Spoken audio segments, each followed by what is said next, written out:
Caretaker government है, क्या वाकई ये प्राइवेटाइजेशन की तरफ जा सकती है?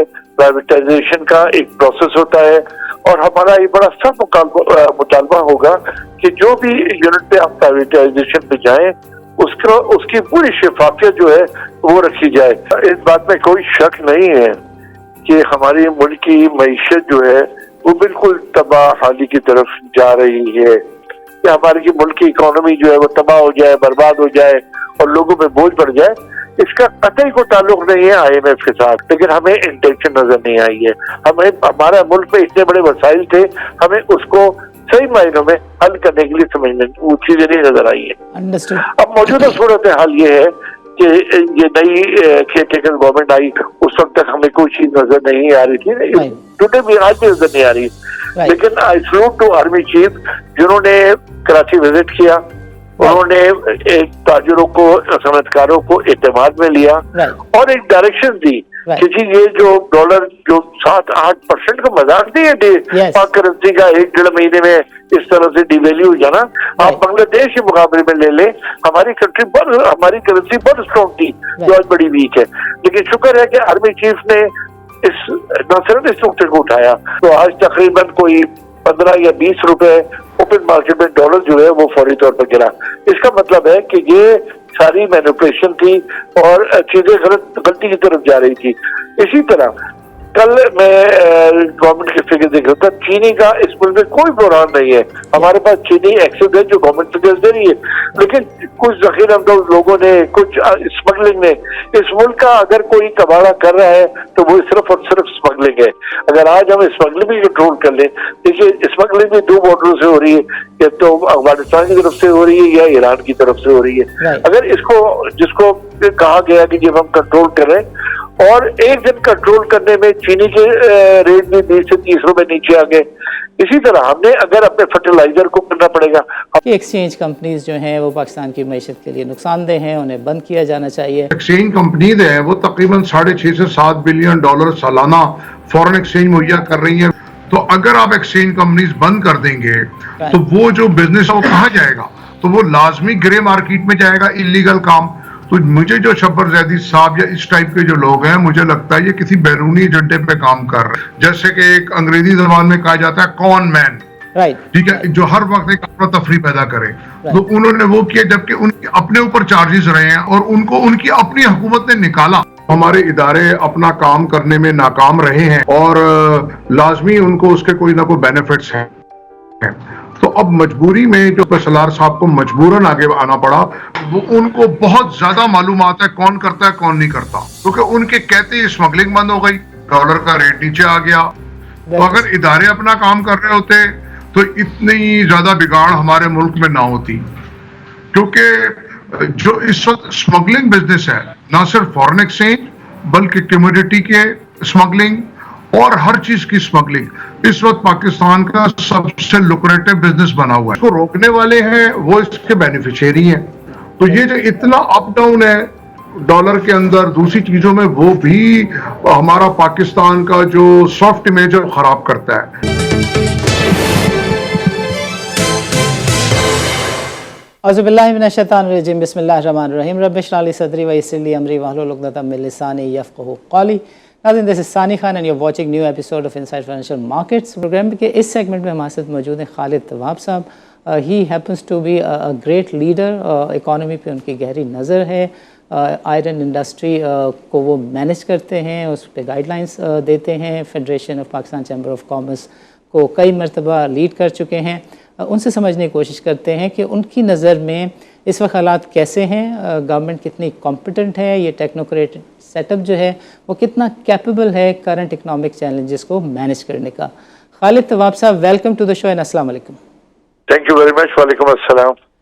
खालिद साहब, फरमाइएगा कि मौजूदा सिचुएशन में आपको क्या नज़र आता है कि ये जो हालात हैं, चैलेंजेस हैं, महंगाई का अफरीत है और जो कॉम्पिटेंस है ऑफ द करंट सेटअप, ये कितना ज़्यादा इस पोजीशन में है, is poised to cope with the challenges?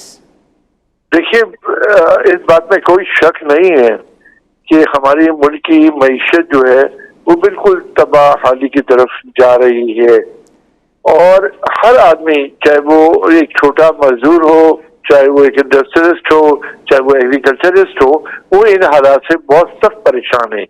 और हमको कोई चीज जो चाहे वो केयर टेकर गवर्नमेंट से पहले जो चीजें नजर आ रही थी, रोज बरोज अगर आप देखें तो हमारी करेंसी जो है पाक रुपी, इस पे कॉन्फिडेंस जो है वो खराब से खराब होता चला जा रहा था। और जो डिवेल्यूशन थी हमारे पाक रुपीज की, वो भी बेतहाशा हो रही थी और अभी 4 रोज पहले तक हो रही थी। तो ये सारी सूरत हाल थी। इंडस्ट्री, छोटी इंडस्ट्री खासतौर पे 30 to 40% जो है वो बंद होने के करीब चली गई थी, क्योंकि हमें जो गवर्नमेंट की जो पॉलिसी थी वो समझ में नहीं आ रही थी। और जो सारा मलबा और सारी चीजें जो थी वो ये था कि जी हम IMF के कहने पे कर रहे हैं और IMF जो है वही चीजें करा रहे हैं। अगर आप देखें तो IMF का क्या रोल होता है? IMF एक इदारा है जो वो हुकूमत या जिन लोगों को कर्ज चाहिए होता है, तो वो इसका किरदार ऐसा होता है जैसे एक बैंक का किरदार होता है। जब वो आपको पैसे देता है तो वो इंश्योर करता है कि आप पैसे की वापसी कैसे करेंगे। आप बता दें कि हम ये टैक्सेस लगाएंगे, हम ये करेंगे, हम ये करेंगे, हम ये करेंगे।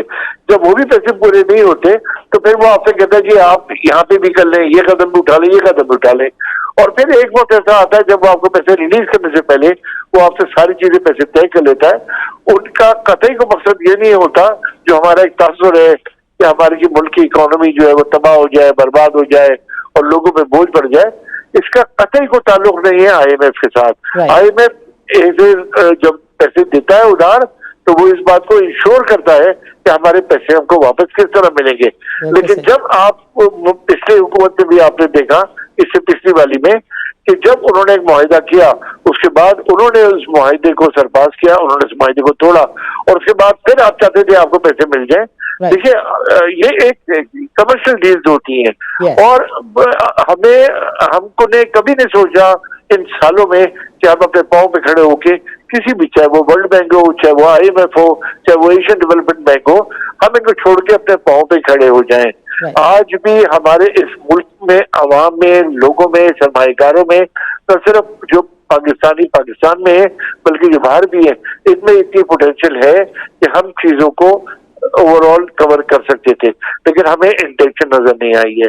हमें, हमारा मुल्क में इतने बड़े वसाइल थे, हमें उसको सही मायनों में हल करने के लिए समझ में वो चीजें नहीं नजर आई है। अब मौजूदा सूरत हाल ये है कि ये नई केयर टेकर गवर्नमेंट आई, उस वक्त तक हमें कोई चीज नजर नहीं आ रही थी, टुडे भी आज भी नजर नहीं आ रही।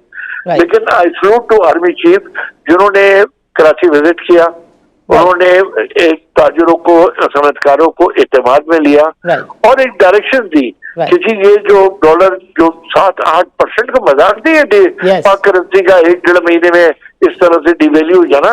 आप अपने करीब व जवार में देखें कि डॉलर की क्या रेट है, अफगानिस्तान में डॉलर क्या रेट है, इंडिया के डॉलर में क्या रेट है।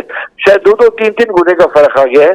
जहाँ हमारी करेंसी बड़ी स्ट्रांग होती थी, आप बांग्लादेश के मुकाबले में ले लें, हमारी करेंसी बहुत स्ट्रांग थी जो आज बड़ी वीक है। लेकिन शुक्र है कि आर्मी चीफ ने न सिर्फ इस नुकते को उठाया, दूसरा जो हमारा सनती एतबार से मैंने आपसे कहा काफी इंडस्ट्रियलमंद है। एक तो हमारे जो बिजली के दाम बढ़ते चले गए, हमारे जो गलत एग्रीमेंट थे जो हमारी कंपनी थी IPP, इनके साथ हमारे गलत एग्रीमेंट थे। एक दफा हमने इनके साथ नेगोशिएट भी किया, हमने यहाँ तक इनके साथ मुआहिदा किया है कि हम यूटिलाइज करें न करें, हमारे वो जो है हम पैसे जो है वो इनको भरते रहेंगे।